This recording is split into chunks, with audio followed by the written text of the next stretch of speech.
Le refuge de Terre Rouge est situé à 2182 mètres d'altitude sur la commune de Valmeunier. Il est accessible pour tout niveau.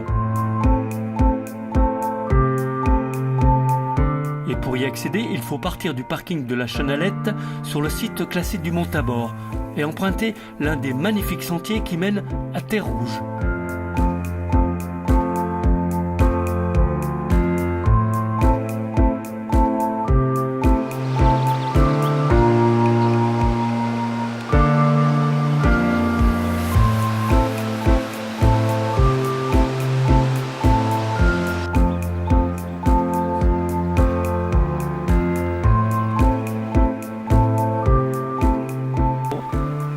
Environ 1h30 d'un bon pas de marcheur suffisent pour atteindre le refuge.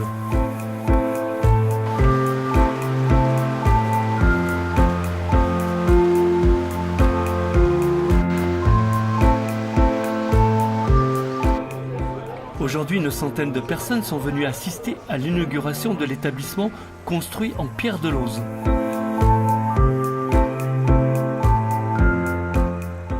Certains sont montés à pied et d'autres plus rapidement en hélicoptère.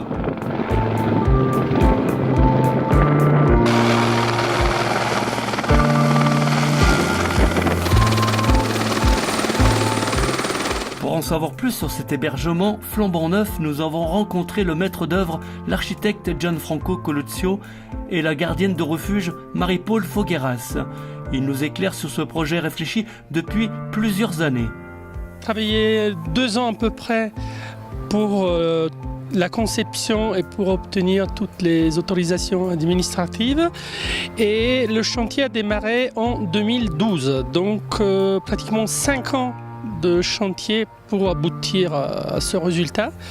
5 ans de chantier, mais réellement c'était 3-4 mois parce que le chantier se déroulait pratiquement pendant la période estivale. Donc 4 mois, donc une vingtaine de mois, le temps nécessaire pour la réalisation de ce projet, avec toutes les contraintes de la météo, du site.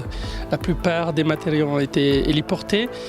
On a pu réutiliser pas mal aussi de matériaux donc récupérés sur place de l'ancien chalet qui existait. Effectivement, vu l'ampleur du projet, Marie-Paul et Denis ont dû faire appel à la région et au département.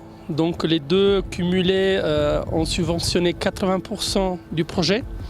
Les 20% restantes, c'était donc la SCI créée par Denis et Marie-Paul, donc la SCI Terre Rouge.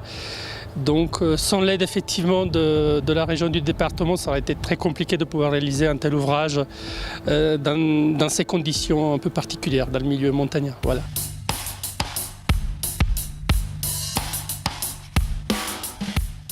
Alors le bâtiment est constitué d'un rez-de-chaussée avec une très grande salle.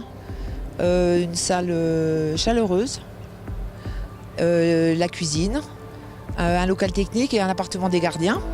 Et à l'étage, 6 dortoirs sont distribués autour d'un couloir avec des sanitaires et assez nombreux, des douches chaudes. On a aussi un refuge non gardé de 4 places qui sera ouvert quand le refuge sera fermé. Parce que le refuge sera ouvert l'hiver et accueillera donc les randonneurs et les raquettistes avec le plus grand bonheur.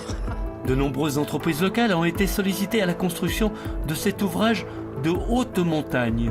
Voilà, et un remerciement particulier, il faut le faire vraiment à toutes les entreprises qui ont participé.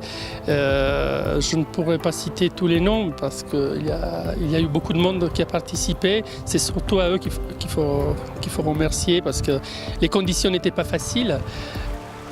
Un refuge au cœur d'une zone protégée Natura 2000. Préservation de la faune, de la flore et entouré essentiellement de zones humides. Un coin de paradis pour les randonneurs et les amoureux de la nature.